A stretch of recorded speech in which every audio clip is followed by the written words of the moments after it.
పరిశుద్ధ గ్రంథం నుండి 48వ కీర్తన 48వ కీర్తన మొదటి వచనాన్ని చదువుకుందాం. 48వ కీర్తన మొదటి వచనాన్ని చదువుకుందాం. మన దేవుని పట్టణమందు ఆయన పరిశుద్ధ పర్వతమందు యెహోవా గొప్పవాడును బహు కీర్తనీయుడై ఉన్నాడు. చాలు.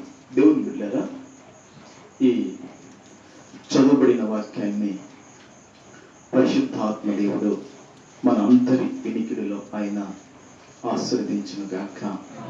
మీరు చక్కగా రాసుకోండి.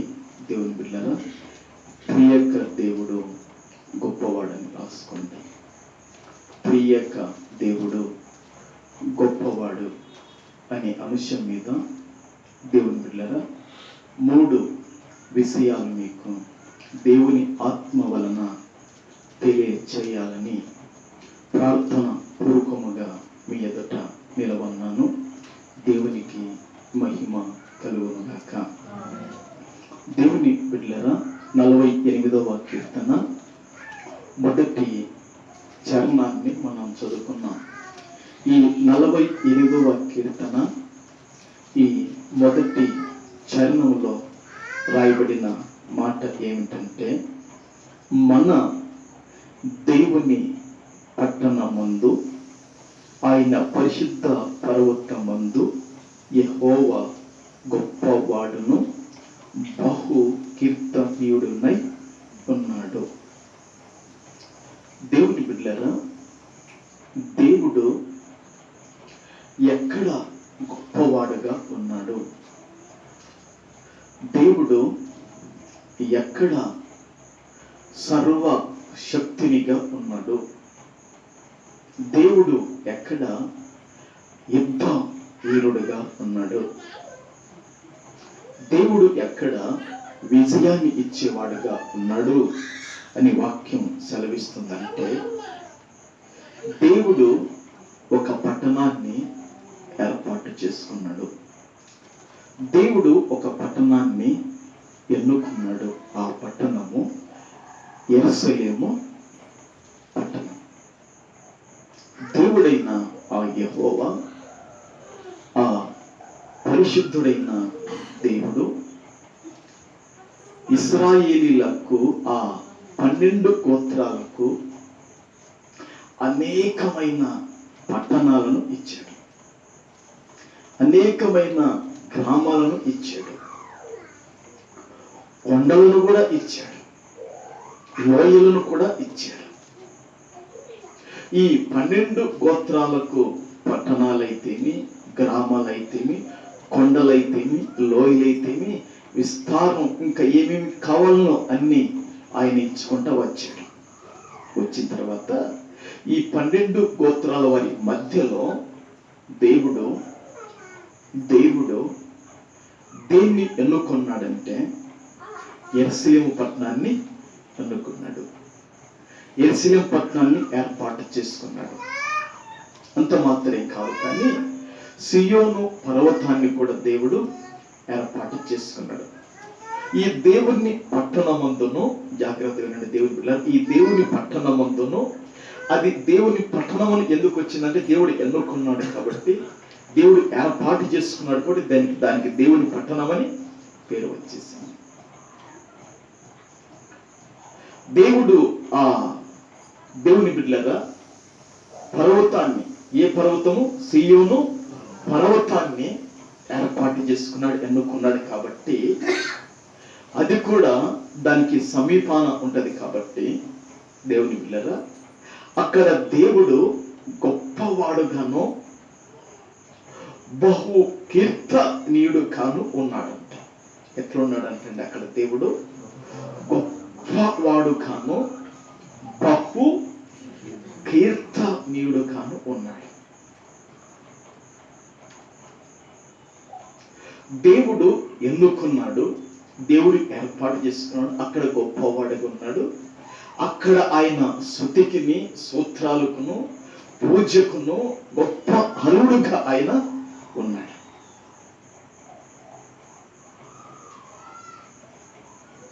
అక్కడ దేవుడు ఎప్పుడైతే అంత గొప్పవాడిగా, అంత సర్వశక్తునిగా దేవుడు ఎందుకు అక్కడ ఉన్నాడంటే, దేవుని పిల్లరా దేవుడు ఏ పట్టణాన్ని, దేవుడు ఏ యొక్క పర్వతాన్ని ఎన్నుకొని ఏర్పాటు చేసుకున్నాడో దేవుడు అక్కడ ప్రత్యక్షమవుతున్నాడంట. దేవుడు అక్కడ ఏమైతున్నాడమ్మా? ప్రత్యక్షమవుతున్నాడు. ఎందుకయ్యా నువ్వు ప్రత్యక్షమవుతున్నావు? అక్కడ ఎందుకు నువ్వు అక్కడ కనబడుతున్నావు? ఎందుకు నువ్వు అక్కడ బయలుపరుచుకుంటున్నావు అని దేవుడిని అడిగితే దేవుడు అంటాడు, నేను ఏ పట్టణాన్ని అయితే ఏర్పాటు చేసుకున్నానో, ఏ పట్టణంలో నా పిల్లలు ఉన్నారో, ఏ పట్టణంలో నా ప్రజలు ఉన్నారో, ఏ పట్టణంలో నా స్వాస్థ్యమైన వారు ఉన్నారో వారిని కాపాడటానికే నేను అక్కడ ప్రత్యక్షమవుతున్నాను అంటాడు. ప్రభుకు మహిమ కలుగును గాక, ప్రభుకు మహిమ కలుగును గాక. మనం చదువుకున్న 48వ కీర్తనలో 3వ వచనములో ఆ మాట ఉంటది. దేవుని బిడ్డలారా దాని నగరులలో దేవుడు ఆశ్రయముగా ప్రత్యక్షమగుచున్నాడు. రాజులు కూడిరి, వారు ఏకముగా కూడి వచ్చిరి. చాలు చాలు దేవుని బిడ్డలారా, ఆ పై మాట కూడా చాలు. దాని నగరులలో దేవుడు ఆశ్రయముగా ప్రత్యక్షము మగుచున్నాడు. దేని నగరులలో దేవుడు ప్రత్యక్షమవుతున్నాడు? యెరూషలేము యొక్క పట్టణము. ఇట్లా దేవుడు దాని యొక్క నగరాలలో దేవుడు ఏం చేస్తున్నాడంటే ఆశ్రయముగా అంటే నేనున్నానురా, నువ్వు భయపడవద్దు, నేను నీకు దిక్కును, నేను నీకు ఆధారమును, నేను నీకు ఆశ్రయమును, నువ్వు భయపడక. కానీ దేవుడు ప్రత్యక్షమవుతున్నాడు దాని నగరాలలో. దేవుడు తన పట్టణమందును, తాను పరిశుద్ధ పర్వతమందును యెహోవా గొప్పవాడు. ప్రభుకు మహిమ కలుగును గాక. దేవుని బిడ్డలారా, ఈ మాట నన్ను కొంచెం ఆశ్చర్యపరిచింది, మిమ్మల్ని కూడా ఆశ్చర్యపరుస్తుందని దేవుని ఆత్మ కలిగిన వానిగా మీకు తెలియజేస్తున్నాను. దేవా, ఆ రోజు నువ్వు ఎన్నుకున్న పట్టణమనందయ్యా, నీ పరిశుద్ధ పర్వతమందయ్యా నువ్వు గొప్పవాడిగా ఉన్నావు కదయ్యా. ఆ రోజు వాటిని నువ్వు ఎన్నుకున్నావు కదయ్యా, ఆ రోజు వాటిని నువ్వు ఎన్నుకున్నావయ్యా. కానీ ఒక మాట చెప్పనా, బైబిల్ ఏం చెప్తుందో తెలుసా? దేవుని సంగమా, ఈ జగత్తుకు పునాది వేయబడక మునిపే, ఈ జగత్తుకు పునాది వేయబడక మునిపే క్రీస్తులో అమలారా ఏలారా, క్రీస్తులో దేవాది దేవుడు మనలను ఎన్నుకున్నాడని, మనల్ని ఏర్పాటు చేసుకున్నాడని పరిశుద్ధ గ్రంథములో రాయబడిందిగా. మరి ఈరోజు మన పక్షాన దేవుడు గొప్పవాడిగా ఉండడా? ఈరోజు మన కుటుంబాల పక్షాన దేవుడు గొప్పవాడిగా ఉండడా? ఈరోజు మన పిల్లల దేవుడు గొప్పవాడిగా ఉండడా? ఆ గొప్ప దేవుడు మన పట్ల ఆయన గొప్పవాడిగానే ఉంటాడు. అయితే మనం ఏం చేయాలో తెలుసా? ఒక్కటి నువ్వు ఎప్పుడు నీ గుండెల్లో పెట్టుకోవాలి, నీ హృదయంలో అది రగులుతుండాలి. ఈ జగత్తుకి పునాది వేయబడక మునిపే క్రీస్తులో దేవాది దేవుడు, క్రీస్తులో సర్వశక్తుడైన దేవుడు నన్ను ఎన్నుకున్నాడని నీ గుండెల్లో రగులుతుంటే, అలాంటి ఆత్మ తీవ్రత ఉంటే నీ ఎడల, నీ కుటుంబం ఎడల, నీ సంతానం ఎడల, నీ కలిగిన ప్రతి దాని ఎడల దేవుడు గొప్పవాడై క్షేమం కలగజేయవాడై ఉన్నాడు. చప్పట్లు కొడతారా? ప్రభుకు మహిమ కలుగును గాక. దేవా, ఎపిఎస్సీలకు రాసిన పత్రికలో రాయబడి ఉంటుంది. మొదటి అధ్యాయము చదవండి. ఆ కింది లైన్ మాత్రం చదువు. జగత్ పునాది వేయబడక మునుపే ప్రేమ చేత ఆయన క్రీస్తులో మనలను ఏర్పరచుకొనెను. ఆయన క్రీస్తులో మనలను ఏర్పరచుకొనెను. ఈ మాట చాలదండి మనకు. అమ్మలారా, అయ్యలారా, ఇంతకాడికి అభయమిచ్చే మాటలు, ఇంతకాడికి ధైర్యపరిచే మాటలు, ఇంతకాడికి ప్రభునందు నమ్మకాన్ని, విశ్వాసాన్ని పెంచే మాటలు మనకు ఎక్కడ దొరుకుతాయి? దేవా, ఆ రోజు యెరూషలేము పట్టణాన్ని మీరు ఎన్నుకున్నారయ్యా. ఆ పరిశుద్ధమైన ఆ యొక్క పర్వతాన్ని మీరు ఎన్నుకున్నారయ్యా. అక్కడ మీరు గొప్పవాడిగా ఉన్నారయ్యా. అక్కడ మీరు విజయాన్ని ఇచ్చేవాడిగా ఉన్నారయ్యా. అక్కడ మీరు ఆశ్రయిస్తూ ఆదుకొని బలపరిచి క్షేమాన్ని అనుగ్రహించే దేవుడిగా అక్కడ ఉన్నారయ్యా. ఈ రోజు క్రీస్తులో కూడా మమ్మల్ని ఏర్పాటు చేసుకున్నారయ్యా. ఆ గొప్పవాడు మన గొప్పవాడిగా ఉంటాడు. ఎంత దేవునికి మహిమ కలుగుతుందా? ఒకసారి దేవుని అనుకుంటే నిజంగా ఏడికి వస్తుందండి. ప్రభు, మేము తిక్క ప్రజలం నాయనా, మేము మంచి ప్రజలం కాదయ్యా. అసలు నీ గుణాన్ని కానీ నీ మంచితనాన్ని అర్థం చేసుకోలేని దౌర్భాగ్యులమయ్యా, నీచులమయ్యా, ఎంతో దిగజారిపోయిన మా బతుకులయ్యా. నువ్వు మమ్మల్ని చూసి సహాయం చేయటకు మా యందు ఏది లేదు నైనా. ఏమైనా ఉంటే నీ నామాన్ని బట్టి, నీ గుణాన్ని బట్టి మాకు సహాయం చేయి. అంతకాడికి మాది ఏదొద్దు నైనా. అది నేను మోకాల మీద ప్రార్థన చేసేది. నీవు నా ముఖాన్ని చూసి సహాయం చేయటకు మా యందు ఏమి లేదు నాయన. నువ్వు చూడగలిగితే ఎవడు నీ ఎదుట నిలబడలేడని కీర్తన రాయబడింది. ఏదైనా మాకు సహాయం చేయగలిగితే, ఏదైనా అనుగ్రహం ఉంటే కేవలం నీ నామాన్ని బట్టి, కేవలం నీ గుణాన్ని బట్టి ఏదైనా మాకు సహాయం చేయ ప్రభువా. మేమైతే చాలా భక్తిలోన, విశ్వాసంలోన, పరిశుద్ధతలోన దిగజారి వెనకబడిన దౌర్భాగ్య స్థితిలో ఉన్నామయ్యా. మీరు ఎట్లయినా క్షమించండి అయ్యా. ఆ రోజు దేవుడు యెరూషలేము పట్టణాన్ని ఎన్నుకున్నాడు. 12 గోత్రాలలో దేవుని బిడ్డలారా, ఆ యొక్క పర్వతాన్ని దేవుడు ప్రతిష్ఠించుకున్నాడు. అక్కడ దేవుడు గొప్పవాడిగా ఉన్నాడు, అక్కడ శక్తిమంతునిగా ఉన్నాడు, అక్కడ మేలు చేసేవానిగా ఉన్నాడు, అక్కడ జయమిచ్చేవానిగా ఉన్నాడు, అక్కడ అభయాన్ని ఇచ్చేవానిగా ఉన్నాడు, అక్కడ ధైర్యపరిస్థితి బలపరిచేవానిగా ఉన్నాడు. ఈ రోజు క్రీస్తులో ఏర్పాటు చేసుకున్న దేవుడు మన ఎడల ఎందుకు గొప్పవాడిగా ఉన్నాడు? తప్పక గొప్పవాడిగా అయినా ఉంటాడు. చూశారండి ఎంత అద్భుతం! ఎవరిలో ఏర్పాటు చేసుకున్నాడు అంటండి? క్రీస్తులో. ఆఫ్ చేయమా తల్లి, ఆఫ్ చేయి తల్లి.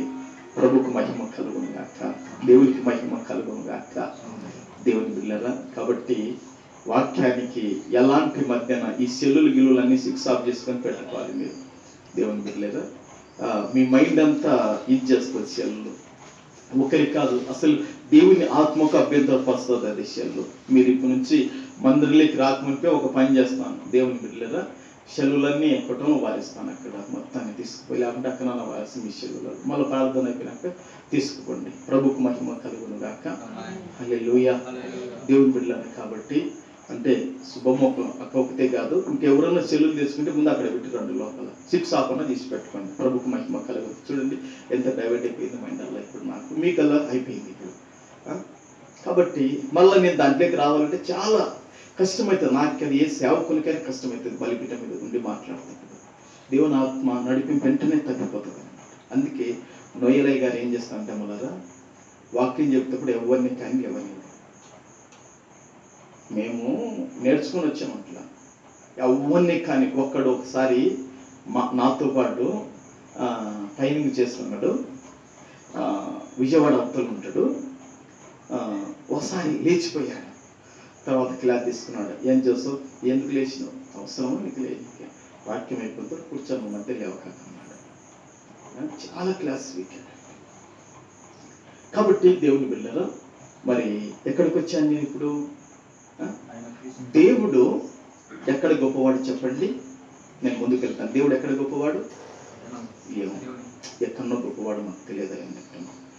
దేవుడు ఏర్పాటు చేసుకున్న పట్టణమునందును ఆ యొక్క ప్రతిష్ఠితమైన పర్వతము పరిశుద్ధమైనది, దాన్ని ఏ పేరుంది? దానికి సియోను పర్వతం. అక్కడ దేవుడు ఏమైందంటే చెప్పండి అమ్మా, గొప్పవాడు. ఎందుకు అక్కడ దేవుడు గొప్పవాడైనాడు? దాన్ని ఎన్నుకున్నాడు, ప్రతిష్ఠిత చేసుకున్నాడు కాబట్టి అక్కడ గొప్పవాడైనాడు. క్రీస్తులో దేవుడు మనల్ని ఏర్పాటు చేసుకున్నాడు, క్రీస్తులో దేవుడు ప్రతిష్ఠిత చేశాడు. మనం యేసుప్రభువు ఒక మాట అంటాడు, ఏమంటాడు తెలుసా? సత్యమునందు నేను మిమ్మల్ని ప్రతిష్ఠిత చేసి అంటాడు. ఏమా అన్ని రిఫరెన్స్లు చూపడానికి టైం చాలదు. ఆ యోహాను సువార్తలో రాయబడి ఉంటుంది, చదవద్దు. కానీ సత్యమునందు నేను మిమ్మల్ని ప్రతిష్ఠిత చేసింది. సత్యమునందు మనం ప్రతిష్ఠిత చేసిన దేవుడు, మరి క్రీస్తులు ఎన్నుకొన్న దేవుడు మన ఎడల ఎందుకు గొప్పవాడిగా ఉండడండి? ఎందుకు గొప్పవాడిగా ఉండడు? ఉంటాడు, కానీ మనం ఉండలేకపోతున్నాం. ఆ రోజు ఎన్నుకున్న ప్రతిష్ఠిత చేసుకున్న దాని ఎడలనే దేవుడు గొప్పవాడిగా ఉంటే, ఈరోజు మన ఎడల దేవుడు గొప్పవాడిగా ఉండి గొప్ప కార్యాలు జరిగిస్తాడని ప్రభు పేరట మీకు జ్ఞాపకం చేస్తున్నాం. ప్రభుకు మహిమ కలుగును గాక. హల్లెలూయా. మొదటి విషయం చెప్పండి, నేను రెండో విషయంలోకి వెళ్తాను. మొదటి విషయం ఏమిటి? ఎక్కడ దేవుడు గొప్పవాడిగా ఉన్నాడు? మాట్లాడండి. ఎక్కడ గొప్పవాడిగా ఉన్నాడు? అందరూ కలిసి చెప్పడం లేదు, మీకు ఇంకా అర్థం కాలేదు, నాకు అర్థమవుతుంది. నిన్న ఒక ఆయన అంటున్నాడు, ఫస్ట్ కొంచెం డల్లుగా ఉందయ్యా, తర్వాత అందరికీ చేపలు కడిగినట్టు కాదు తోలు తీసి పారేసినావు నిన్న అంటున్నాడు. సేవకుల కూటమిలో నిన్న యేసురాజుల ఇంటి దగ్గరికి ప్రార్థన దీనికి వచ్చినప్పుడు అక్కడ ఒక ఆయన అంటున్నాడు, సేవకుల కల్లా తోలు తీసి పారేసినాను అంటున్నాడు. ఏదో చెప్పాను మీరు విన్నట్టు కాదు, దాంట్లో మనం బలపడాలి. నాకు అది ఇష్టం. ఎంత ఆదరణ మనకి ఈ వాక్యం వల్ల దొరికింది. ఆ రోజు యెరూషలేము పట్టణాన్ని, ఆ సియోను పర్వతాన్ని దేవుడు ప్రతిష్ఠిత చేసుకొని అక్కడ గొప్పవాడిగా దేవుడు ఉన్నాడు. ఈరోజు మనల్ని కూడా దేవుడు ఎన్నుకున్నాడు. కాబట్టి మన ఎడలను, మన కుటుంబం ఎడలను, మన సంతానం ఎడలను, మన పరిచర్ల ఎడలను అన్ని విషయాలు దేవుడు గొప్పవాడిగా ఉంటాడని ప్రభు పేరట మీకు జ్ఞాపకం చేసుకున్నాను. అది మొదటి విషయం. ప్రభుకు మహిమ కలుగును గాక. ప్రభుకు మహిమ కలుగును గాక. అది మొదటి విషయం. రెండో విషయము దేవుని బిడ్డలారా, 147వ కీర్తన 5వ వచనాన్ని చదువుకుందామండి. 147వ కీర్తన 5వ వచనాన్ని చదువుకుందాం. మన ప్రభువు గొప్పవాడు, ఆయన అధిక శక్తి గలవాడు. చూడండి దేవుని బిడ్డలారా, 147వ కీర్తన 5వ వచనాన్ని మనం చదువుకుంటున్నాం. మన ప్రభువు గొప్పవాడు, ఆయన అధిక శక్తి గలవాడు, ఆయన జ్ఞానమునకు మితి లేదు. చూశారండి, మన ప్రభువు గొప్పవాడు, ఆయన అధిక శక్తి గలవాడు. మన ప్రభువు గొప్పవాడు, ఆయన అధిక శక్తి గలవాడు, అధిక ప్రభావం కలిగిన వాడు, అధిక మహత్వం కలిగిన వాడు. మన ప్రభు గొప్పవాడు కాబట్టి, ఆయన అధికమైన శక్తి బల ప్రభావాలు కలిగిన వాడు కాబట్టి, ఈ లోకములో ఉన్న దేవతలు కానీ దేవుళ్ళు కానీ ఆయనకి ఎవరు సాటి రారని ఈ వాక్యం మనకు విశ్వాసాన్ని, నిరీక్షణను, ఆయన ఎందరి నమ్మకాన్ని నేర్పుతుంది. దేవుని బిడ్డలారా, మన ప్రభు ఎలాంటి వాడంటండి? మన ప్రభు ఎలాంటి వాడు? వాక్యం చెప్తే మన ప్రభువు గొప్పవాడు. ఎలాంటి వాడండి మన ప్రభువు? గొప్పవాడు. దేవుని పిల్లల, రాజులకు రాజు ఆయన, ప్రభులకు ప్రభువు ఆయన, దేవతలకు ఈ లోకములో దేవుళ్ళు నాథులు అని పిలువబడుతున్న వారందరికీ కూడా ఆయనకు సాగిలపడేంత అధిక శక్తి గలవాడు, అధికము గల గొప్పవాడైన ప్రభుకు మహిమ కలుగును గాక. మరి ఇలాంటి దేవుని విషయములో మనం ఎంత నమ్మకంగా ఉండగలుగుతున్నాం? ఇలాంటి దేవుణ్ణి ఎంతగా మనం ప్రేమించగలుగుతున్నాం? ఇంత గొప్ప దేవుణ్ణి, దేవుని పిల్లల ఎంతగా మహిమపరచగలుగుతున్నామండి? నిజంగా నాకు ఒక వాక్యము బాగా ఇష్టం అండి. ఏమిటి ఆ వాక్యం అంటే, ఎప్పుడు మీకు తెలుసు నోటేడు ఉంటుంది కానీ నోట్లో ఉంటుంది అని గుండెల్లో ఉంటే బాగుంటుంది అన్నమాట మనకు. నన్ను ప్రేమించి నా ఆజ్ఞలో గైకొన్న వారి విషయంలో 1000 తరముల వరకు వారి సంతానాన్ని కరుణిస్తానని దేవుడు చెప్పాడు. ఏమండి, నన్ను ఎంత గొప్ప కాపురు పెట్టండి, ఒక్కనికి 1000 తరాల కాపురు పెట్టాడు. అసలు ఇంత ప్రేమగా గల దేవుడు ఇంకెవరు దొరుకుతారండి?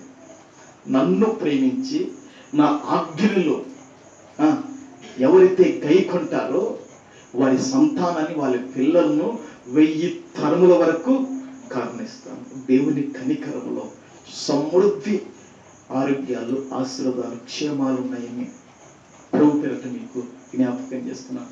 ఈ మాట పెదవుల్లో కాకుండా, కంఠస్థం కాకుండా గుండెల్లో ఉండాలి ఈ మాట. మన స్తోత్రం. ఎక్కడ ఆ మాట ఉంటుంది? నిర్గమ చదువు సంవత్సరం ఎన్నో అధ్యాయము? 20వ అధ్యాయము 6వ వచనం. దేవుడు స్వయాన ఆ యొక్క సీనాయి పర్వతం మీద దిగి వచ్చి చెప్పిన మాట అది. చదవను ఒకసారి. నన్ను ప్రేమించి నా ఆజ్ఞలు గైకొను వారిని 1000 తరముల వరకు కరుణించు వాడనై ఉన్నాను. ఉన్నానా అండి? దేవుడు ఏం చెప్తున్నాడండి అక్కడ? నన్ను ప్రేమించి, దేవుని ప్రేమించేవాడు ఇక్కడ ఉంటాడండి. దేవుని ప్రేమించేవాడు ఈరోజు ప్రత్యేకమైన కోడిక కాబట్టి ఎక్కడ ఉంటాడు? దేవుని ప్రేమించేవాడు ఇక్కడ ఉంటాడు. లోకాన్ని ప్రేమించేవాడు లోకంలో ఉంటాడు. లోకాన్ని ప్రేమించేవాడు ఇక్కడ ఉంటాడు. కొన్ని సమయాలు సందర్భంలో రాకపోయినా దేవుని పిల్లలు మరి అనవసరంగా టయాన్ని వేస్ట్ చేసుకోవడం, అనవసరంగా కాలాన్ని వ్యర్థం గడపడము, అది మన క్షేమం కాదని ప్రభు పేరట మీకు జ్ఞాపకం చేస్తున్నాను. దేవుని బిడ్డలారా, నన్ను ప్రేమించి అనగా దేవుణ్ణి ప్రేమించి ఆయన ఆజ్ఞలు గైకొంటే కన్నా 1000 తరముల వరకు దేవుడు కరుణిస్తాడంట. ఇంకా చూడండి ఎంత ఆపురు పెట్టాడు ఆయన, ఎంత ఆయన కనికరములు ఉందండి. దేవుని బిడ్డలారా, మన కుటుంబాలు తలగా ఉంటాయి, మన కుటుంబాలు పై వారిగా ఉంటాయి. దేవుని బిడ్డలారా, ఏమంటే దేవుని కనికరములో మనం దీవించబడాలి, ఆస్వాదించబడాలి. అందుకే వాక్యం చెప్తుంది, మన ప్రభువు గొప్పవాడు, అధిక శక్తి గలవాడు. ఈ లోకములో అమలరా అయ్యలారా దయ్యాలకు కూడా శక్తి ఉంది. దయ్యాలకు ఏముంది? శక్తి ఉంది. భూతాలకు, అపవాదికి శక్తి ఉంది. కానీ దేవుడు అధిక శక్తి గలవాడు. ఆయన శక్తి ఎదుట అన్ని పడిపోవాల్సిందే, పారిపోవాల్సిందే, అన్ని సాగిలపడి నమస్కారం చేయాల్సిందే. 2 రెఫరెన్సులు చూడండి దానికి సంబంధించి. 96వ కీర్తన 4వ వచనంలో ఒక మాట రాయబడింది. 96:4 ఓసారి చదువు. యెహోవా మహాత్మము గలవాడు, ఆయన అధిక స్తోత్రము పొందదగిన వాడు, సమస్త దేవతల కంటేను ఆయన పూజ్యుడు. దేవుని బిడ్డలారా, ఆ 96వ కీర్తన 4వ వచనాన్ని మనం చదువుకున్నాం. అక్కడ ఏముందంటే, యెహోవా మహాత్మము గలవాడు, ఆయన మహిమను, ఆయన యొక్క ప్రభావాన్ని, ఆయన శక్తిని ఎవ్వరు కూడా చూడలేరు, వివరించలేరు. అంత మహాత్మము గలవాడు యెహోవా, మహాత్మం గలవాడు. అందుకే అండి ఆయన అంత మహాత్మం గలవాడు కాబట్టి ఆ దేవుడిని కన్ను మూసుకొని ఆరాధన చేస్తున్నారండి. దేవదూతలు ఏం చేస్తున్నారండి? కళ్ళు మూసుకొని 2 రెక్కలతోని దేహాన్ని కప్పుకొని 2 రెక్కలతో ఎగురుతూ దేవుడు పరిశుద్ధుడు పరిశుద్ధుడు పరిశుద్ధుడిని ప్రతి గణాలతో ఆరాధన చేస్తుంటే శుభమక్క ఆ గణపకములు కదిలిపోతున్నాయంట. స్తోత్ర. అంత ఆరాధనకి ఎప్పుడే ఈరోజు క్రైస్తవానికి చాలా దారిద్ర్యం పట్టిందండి. దేవుని పిల్లలు, పరలోకంలో దేవదూతలు ఆరాధిస్తుంటే కొన్ని తెగలు భూమి మీద ఉన్నాయి, లేచి ఆరాధనలు చేయాలంటే లేచి ఆరాధన చేయరు. అసలు వాక్యం చదువుతున్న గ్రహింపు కావద్దు.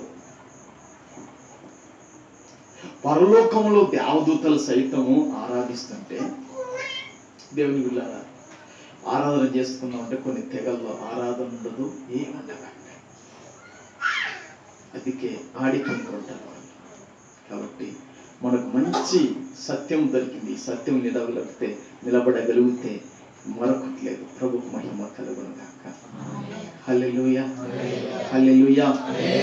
కాబట్టి దేవుని పిల్లరా, దేవుడు మహాత్మం కలవాడు.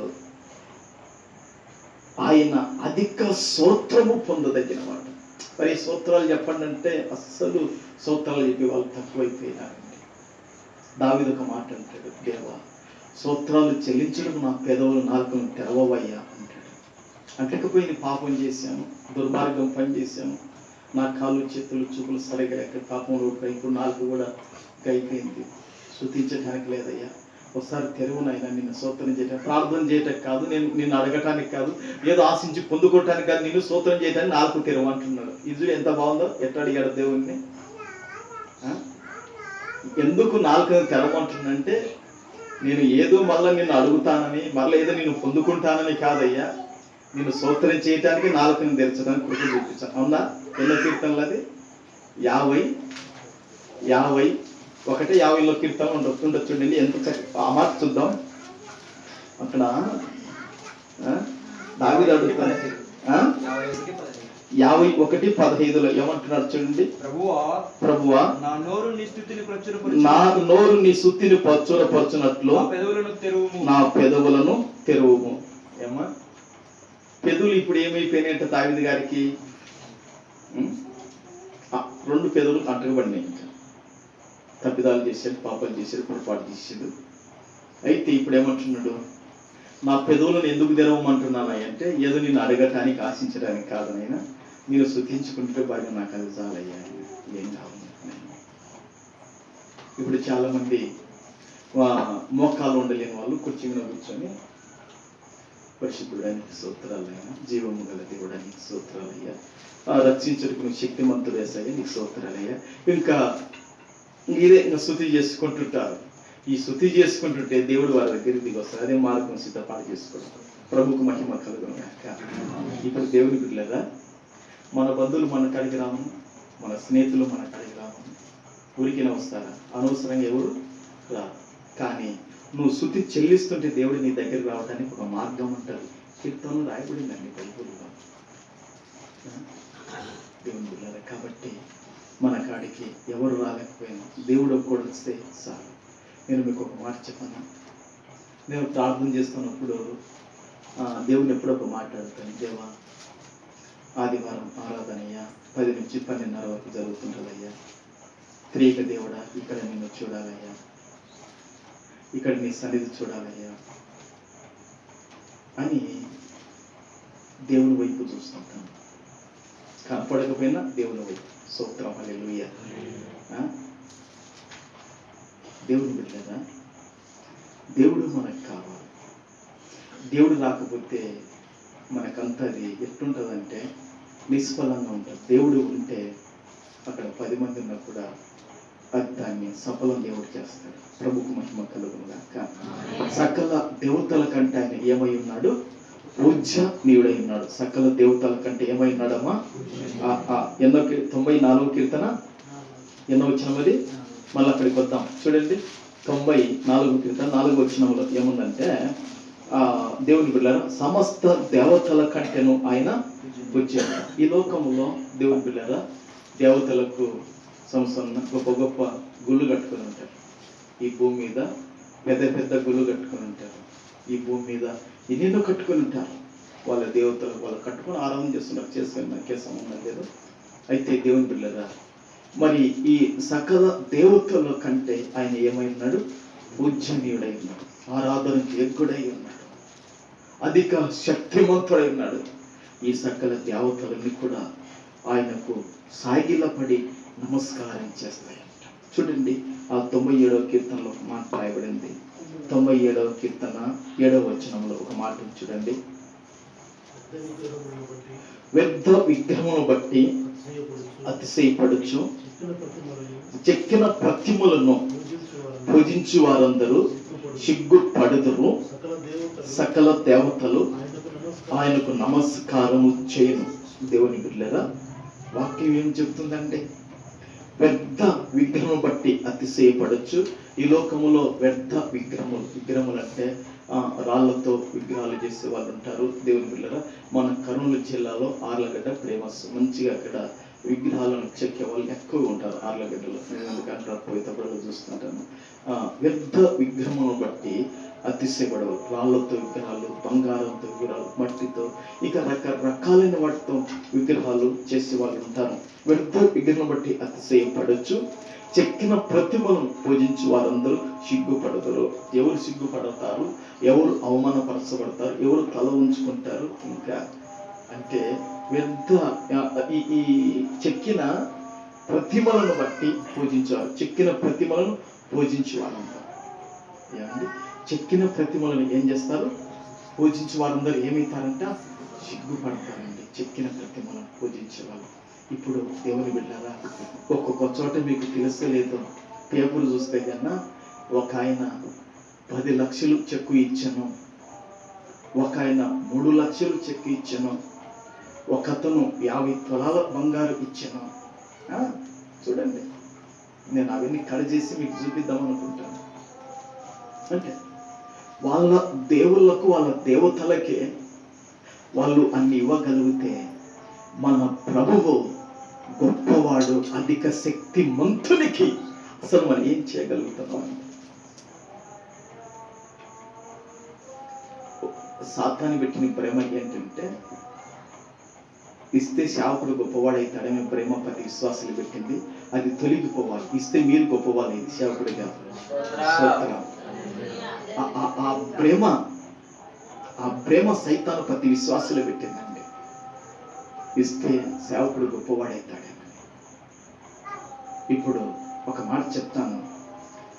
సిఎస్ఐ సేవకులు కానీ, బాప్టిస్ట్ సేవకులు కానీ, వీళ్ళందరి జీతాలకు సేవ చేస్తుంటారు. కొందరికి మండలాలకు జీతాలు లేకుండా చేస్తుంటారు. వాళ్ళు సంపాదించుకుంటారు, సంపాదన అదే అనవసరం. కానీ మేము డబ్బు కొరకు రాలేదు, ఆత్మల కొరకు వచ్చాం, మేము శ్రేష్ఠులం కామంటారు. దేవుని పిల్లలు ఒకసారి ఆలోచించండి. దేవుని పిలుపులు కలిగి, దేవుని సేవ కలిగి, దేవునికి మేము సేవ కొరకు వచ్చాం, దేవుని పిలుపుకు విధేయులమే వచ్చాం. దాచిపెట్టుకుంటే ఏదైనా పిల్లలకు చదువుల కొరకు, దాని కొరకు, కానీ ఉండేది సేవ కొరకు అంకితం చేయము. అలాంటి మంచి హృదయం మాకు లేదంటారు దేవుని బిడ్డలారా. కాబట్టి ఆయన అధిక శక్తిమంతుడు, అధిక గొప్పవాడు, ఆయన జ్ఞానానికి మితి లేదంట. స్తోత్రం, హల్లెలూయా. మరి అంత గొప్ప దేవుడు మనకుండగా మనం ఏం చేయగలుగుతున్నాం? ఈ లోకములో దేవుళ్ళకు, దేవతలకే వెండి అంట, బంగారం అంట, ఇంకా ఎన్నెన్నో సమర్పణ చేస్తున్నారు. నేను అనుకున్నాను, ప్రభు నాకు బంగారం ఉంటే, మన పరిచయలో బంగారం కూడా నేను కానికేసేవాడిని, నాకు బంగారం లేదయ్యా అంటే మీరు మళ్ళీ తెచ్చేయమని మీకు చెప్తున్నాను. అట్లా దేవుని బిడ్డలారా, వాళ్ళకు దండికి ఉంటే వాళ్ళ దేవుళ్ళకి ఇస్తున్నారు. వాళ్ళ దేవుళ్ళ కాడికి మన దేవుడు గొప్పవాడిని బైబిల్ చెప్తుంది, మనం నమ్మాలి. స్తోత్రం, హల్లెలూయా. కాబట్టి ఆయన ఎలాంటి వాడంట? అధిక శక్తిమంతుడు. స్తోత్రం. ఇలాంటి అధిక శక్తిమంతుడైన దేవుణ్ణి మనం ఏం చేయాలంటే గట్టిగా పట్టుకోవాలి. దేవా, నేను పట్టుకొని నేను విడిచిపెట్టాను ప్రభువా, కానీ నన్ను పట్టుకుని ఆయన విడిచకాకనైనా అని మనం ప్రార్థన చేయాలి. ప్రభుకు మహిమ కలుగును గాక. దేవుడు ఎక్కడ గొప్పవాడంటే మనల్ని ఎన్నుకున్నాడు కాబట్టి మన ఎడల గొప్పవానికి దేవుడు ఉంటాడు. ప్రభుకు మహిమ కలుగును గాక. అది మొదటి విషయం. ఎప్పుడైనా గుర్తుపెట్టుకోండి, మనల్ని దేవుడు ఎన్నుకున్నాడు కాబట్టి గొప్పవాడు మన పక్షాన, గొప్పవాడు. ఇంతవరకు ఒక పాట పాడించాను దేవుని బిడ్డలారా. మన మన ఉద్యోగ పాటల పుస్తకాన్ని ఇంకా క్రాస్ చేసిపోయేది ఏది కూడా లేదు దేవుని బిడ్డలారా. వీలైనంత వరకు ఇందులో పాటలు నేర్చుకోండి. ఒకసారి దేవుడు కూడా నా కళ్ళు చూపించాడు. మన కాడ ఎన్నెన్నో పాటల బుక్కులు ఉన్నాయి, కానీ మన మన మన మన సంఘానికి, మన ఐపీసీ పరిచర్యకు ఇది అధికారంతో కూడిన పాటల పుస్తకం. ఇందులో పాటలు పాడుకోవడంలో దేవునికి మహిమ కలుగుతుంది. ప్రభుకు మహిమ కలుగును గాక. ఏమండి, ఈ పాటలు క్రాస్ చేసిపోయే పాటల్లో చాలా తక్కువ ఉంటాయి ప్రపంచంలో.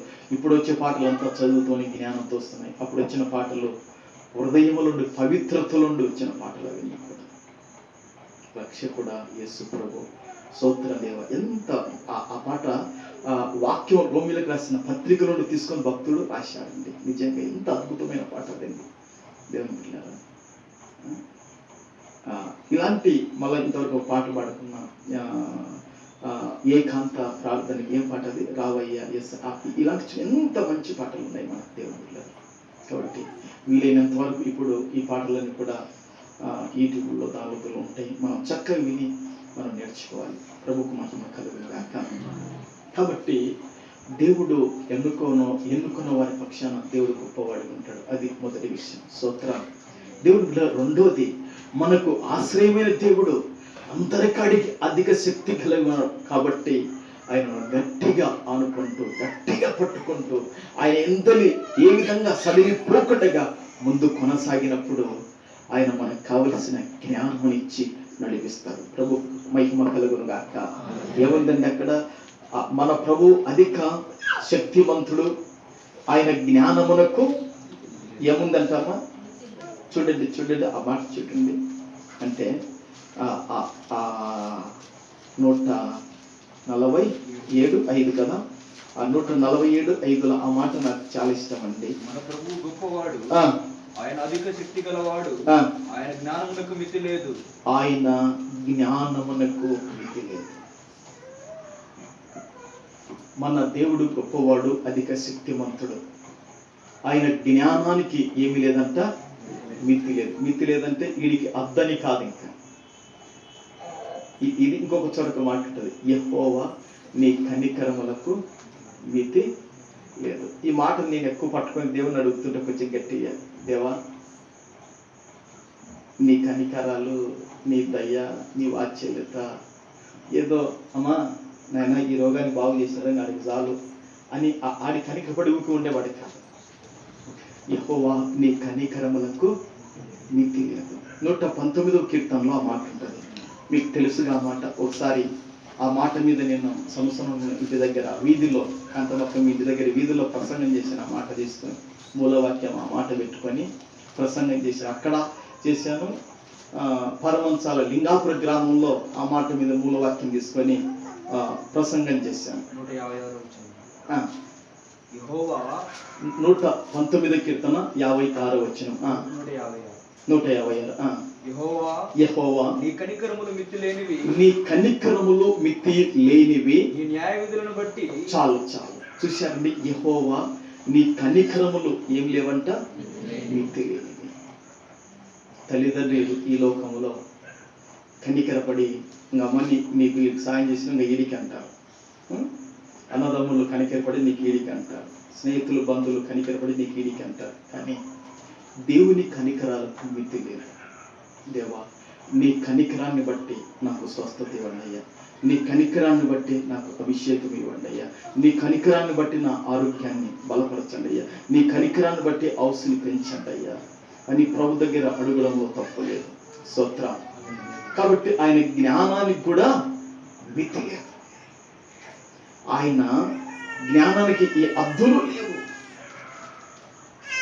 అంత గొప్ప దేవుడు మనకుంటే ఆయన మనల్ని కూడా జ్ఞానంతో నింపి ఈ లోకంలో తలగా పెట్టువాడుగా ఉన్నాడు. ప్రభుకు మహిమ కలుగును గాక. ఓసారి దేవుడు బాధపడుతున్నాడు. ఎందుకయ్యా నువ్వు బాధపడుతున్నావు అని దేవుని అడిగితే దేవుడు అంటాడు, నా జనులకు జ్ఞానం లేక నశించిపోతున్నారు అని వాక్యం రాయబడుతున్నాను. కొన్ని దేవుణ్ణి అడిగినట్టుంటాయి. మనం చదువుకునేటప్పుడు వాక్యాలు ఎవరిని అడిగినట్టుంటాయి అంటే, దేవుని అసలు దేవా నువ్వు ఎందుకు ఈ స్థితిలో బాధపడుతున్నావు అంటే, చూడరా దీన్ని బట్టి నేను బాధపడుతున్నా అంటాడు.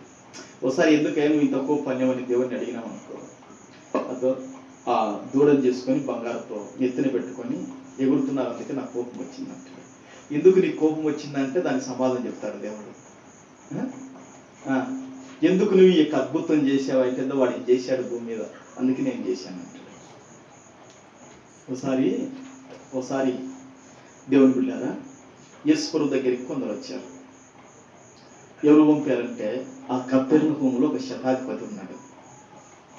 అతడు కొంతమందిని పంపి, అయ్యా అతడు నీ వలన మేలు పొందుకొనటానికి యోగ్యుడయ్యా అంటున్నాడు. యేసయ్యా నీ వలన అతడు ఎవరు శతాధిపతి మేలు పొందుకొనటానికి యోగ్యుడు. ఎందుకు యోగ్యుడయ్యాడంటే, అతడే సొంతం ఖర్చు పెట్టి సమాజ మందిరాన్ని కట్టించాడయ్యా. జీవము గల దేవుని ఆరాధన చేయడానికి ఒక సమాజ మందిరాన్ని కట్టించాడు కాబట్టి అతడు యోగ్యుడు అని చెప్తున్నాడు. అందుకే అతని దాసుడు చనిపోవటానికి సిద్ధంగా ఉన్నాడంట. ఎవరి దాసుడు? శతాధిపతి దాసుడు చనిపోవటానికి, పక్షవాతంతో చనిపోవటానికి సిద్ధంగా ఉన్నాడండి. ఇక అతని బాధను, అతని వ్యాధిని, అతని రోగాన్ని చూడలేకపోతున్నాడండి. ఎలాంటి వాడంటే ప్రియుడైన దాసుడు అంటండి, ప్రియుడైన దాసుడు. అలాంటి వాడు బాధపడుతుంటే తట్టుకోలేకపోయాడు. కానీ ఎవరిని బట్టి బాగుపడ్డాడు? ఇప్పుడు యజమానుని బట్టి దాసుడు బాగుపడ్డాడు. యజమానుడు బతికినప్పుడు ఏం చేశాడు? జీవము గల దేవుని ఆరాధించడానికి సమాజ మందిరాన్ని కట్టించాడు. అందుకే నీ వలన యోగ్యుడయ్యాడు. మనల్ని బట్టి ఇతరులు బాగుపడాలంటే మనం బతికున్నప్పుడు కూడా దేవునికి భూమి మీద సాక్షులుగా దేవుని నా మహిమార్థమై నిలబడాలి. ప్రభుకు మహిమ కలుగును గాక. అది రెండో విషయం దేవుని బిడ్డలారా. మూడవ విషయము, ఇదంతా కూడా మొదటి విషయానికి వస్తుంది. జీవము గల దేవుడు ఆయన గొప్పవాడు అనే విషయానికి వస్తుంది. 5 నిమిషాలు టైం ఉంది. 5 నిమిషాలు 2 విషయాలు చెప్పి నేను ముగిస్తాను. లూకా సువార్త 1:32లో, లూకా సువార్త రాసుకోండి రెఫరెన్స్లో దేవుని బిడ్డలారా. లూకా సువార్త 1:32, రోమిలకు రాసిన పత్రిక 9:5 రాసుకోండి. రోమిలకు రాసిన పత్రిక 9:5, ఫిలిప్పీకి రాసిన పత్రిక 2వ అధ్యాయం 9, 10, 11 రాసుకోండి దేవుని బిడ్డలారా. అది రెండో విషయం. యేసు ప్రభు గొప్పవాడుగా అని వాక్యము ఉంటుంది. యేసు ప్రభు గొప్పవాడని, యేసు ప్రభు వారు సర్వాధికారి అయిన దేవుడని, యేసు ప్రభు వారు అన్ని నామముల కంటే పై నామం గల దేవుడని దేవుని బిడ్డలారా. మరి ఆ నామములో మనం ప్రార్థిస్తే దేవుడు అనుగ్రహించగలుగుతాడని, ఆ నామములో మనకు జయముందని, ఆ నామములో మనకు స్వస్థత ఉందని, ఆ నామములో మనకు మేలుందని వాక్యము, ఆ రెఫరెన్సులు మనకు తెలియజేస్తున్నాయి. జీవము గల దేవుడు గొప్పవాడు. యేసుక్రీస్తు ప్రభుల వారు గొప్పవాడు. స్తోత్రం, హల్లెలూయా. వారు ముగ్గురు కూడా సమానులు. ప్రభుకు మహిమ కలుగును గాక. ఒకరికొకరు ఎవరు తక్కువ అసలు కానే కాదు. ప్రభుకు మహిమ కలుగును గాక. ఓసారి మొన్న దేవుని బిడ్డలారా, పాస్టమ్మ వాళ్ళ అక్కకు సారమ్మ గారికి ఒక కళ వచ్చిందంట. దేవా నువ్వు నాతో మాట్లాడాలి అనుకుంటుంటే దేవుని బిడ్డలారా, ముగ్గురు తెల్లని వస్త్రాలు వేసుకొని వచ్చారంట. ఒక ఆయన ఓ బలమైన ఎద్దులను ముందు తీసుకొని వెళ్ళిపోయాడట. వీళ్ళిద్దరుని మాట్లాడుతున్నారంట. వారిద్దరు కవలులుగా ఉంటే అప్పుడు వాళ్ళకెళ్ళి చూసి అంటుందంట, అయ్యా మీరిద్దరు కవల పిల్లలు ఎట్లా అని అడుగుతుంటే, మేము ముగ్గురమమ్మా, మేము ముగ్గురం సమానులము, మేము ఒక్కటే అన్నాయి. వెళ్ళిపోయినారంట. ప్రభుకు మహిమ కలుగును గాక. దేవుని బిడ్డలారా, జీవము గల దేవుడు గొప్పవాడండి. యేసు ప్రభుల వారు గొప్పవాడండి. ప్రభుకు మహిమ కలుగును గాక. పరిశుద్ధాత్మ దేవుడు గొప్పవాడు. ప్రభుకు మహిమ కలుగును గాక. ఇప్పుడు జీవము గల దేవుడు యేసు ప్రభు వారు ఇద్దరు పరలోకంలో ఉన్నారు. ఇద్దరు ఎక్కడున్నారు? ఇప్పుడు పరలోకంలో ఉన్నారు. దేవాది దేవుడు అత్యున్నత సింహాసనం మీద ఆసనై ఉన్నాడు. యేసు ప్రభువారు ఆయన కుడి పక్షన కూర్చొని ప్రధాన యాజకుడు మన కొరకు గొప్పవారిగా విజ్ఞాపన చేస్తున్నాడు. ఇప్పుడు మనము ఎవరి యొక్క నడిపింపులో ఉన్నామంటే పరిశుద్ధాత్మ దేవుని నడిపింపులో ఉన్నాం మనం. స్తోత్రం. ఈ పరిశుద్ధాత్మ దేవుడు మాత్రమే క్రీస్తును అంగీకరించినట్లు చేయగలుగుతాడు. మనమందరం నామకార్థ క్రైస్తవంలో ఉండలం కాదా? ఆర్సీఎంలో ఉన్నోళ్ళు, సిఎస్ఐలో ఉన్నోళ్ళు, నామకార్థంగా ఉన్నోళ్ళము అందరూ సర్వసత్యంలోకి రావటానికి పరిశుద్ధాత్మ దేవుడు మనకు ప్రోత్సాహపరిచారు. మనం లేకపోతే నశించిపోయిన బొమ్మలకు దానికి మొక్క లేక. నిజమండి దేవుని బిడ్డలారా, నామకార్థంలో ఉండలేక అందరితో పాటు సేవించి ఒక ప్రత్యేకత వాక్య వెలుగులో నడవటానికి పరిశుద్ధాత్మ దేవుడు మనకిచ్చాడు. నిజంగా ఆ విధంగా ఉంటే ఈరోజు మన ఇంట్లో కారు ఉండకు, బియ్యం ఉండకు, ఉప్పు ఉండకు. స్తోత్రం, హల్లెలూయా. వాక్యాన్ని బట్టి కొన్ని కార్యాలు మనం చేయగలుగుతున్నాం. దశభాగాలు ఇచ్చేవాళ్ళం దశభాగాలు ఇస్తున్నాం, ధర్మకార్యం చేసేవాళ్ళం ధర్మకార్యం చేస్తున్నాం, కానుకలు ఇచ్చేవాళ్ళం కానుకలు ఇస్తున్నాం. కాబట్టి దేవుడు మనకు కూడా దేవుని బిడ్డలారా తన గుప్పిని ఇప్పి తృప్తిపరుస్తున్నాడు. ఒకసారి నేను మోకాళ్ళ మీద ఉండి దేవుడిని అదే అడుగుతుంటాను, దేవా నీ గుప్పిల కొరకు నేను చూస్తున్నానయ్యా, కొంచెం పని పెద్దగా ఉంది కానీ నీ గుప్పిల కొరకు చూస్తున్నానయ్యా, నీ గుప్పిలు ఇప్పితే నాకు తృప్తి కలుగుతుంది. నువ్వు గుప్పిలు ఇప్పాలి. ఈ లోకంలో దాసురాలు తన యజమానురాలి చేతుల తడు చూస్తాయి, దాసుడు యజమాని చేతుల తడు చూస్తాడయ్యా, నేను కూడా నీ చేతుల తడు చూస్తున్నాను యేసువా అని ఏడవడం, ప్రార్థన చేయడం భారంగా ఉంటుందంటే. కాబట్టి దేవుని బిడ్డలారా, యేసు ప్రభువారు గొప్పవాడే, జీవము గల దేవుడు గొప్పవాడే, పరిశుద్ధాత్ముడు గొప్పవాడే. యోహాను రాసిన మొదటి పత్రికలు 1:4 ఉంటుంది, మనకు తెలుసు. నేను ముగిస్తాను. దేవుని బిడ్డలారా, 4:4 యోహాను రాసిన మొదటి పత్రికలో 4:4 మాట్లాడుతుంది. చిన్నపిల్లలారా మీరు దేవుని సంబంధులు, మీలో ఉన్నవాడు లోకములో ఉన్నవాని కంటే గొప్పవాడు కనుక మీరు వారిని జయించున్నారు. ప్రభుకు మహిమ కలుగును గాక. ఎవరిని మనం జయించున్నామంటే అబద్ధ బోధకులను మనం జయించున్నామంట. క్రీస్తును అంగీకరించిన వారిని మనం జయించున్నామంట. ఎవరి వలనంటే దేవుని ఆత్మ వలన మనకు జయం కలుగుతుంది. స్తోత్రం.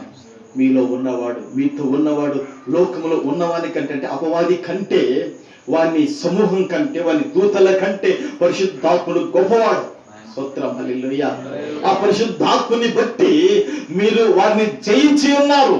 ఆ పరిశుద్ధాత్మని బట్టి మీకు ఓటమి లేదు. ఆ పరిశుద్ధాత్మని బట్టి మీకు జయ జీవితం ఉంది అని వాక్యం సెలవిస్తుంది. స్తోత్రం, హల్లెలూయా. పరిశుద్ధాత్మ దేవుని వలన జయ జీవితం భూమి మీద మనకున్నది. యేసు క్రీస్తు వలన గొప్ప విజయం మనకున్నది. జీవము గల దేవుని వలన గొప్ప దీవెనలు మనకు ప్రార్థించబడతాయి. ఈ మాటలు ప్రభు దీవించుగాక. ఆమేన్. దేవుని పిల్లరా, కరెక్ట్గా 8 గంటలైంది. 30 నిమిషాలు మనమందరం కూడా భారంగా ప్రార్థన చేద్దామండి. ప్రార్థన చేద్దాం మనమందరం కూడా.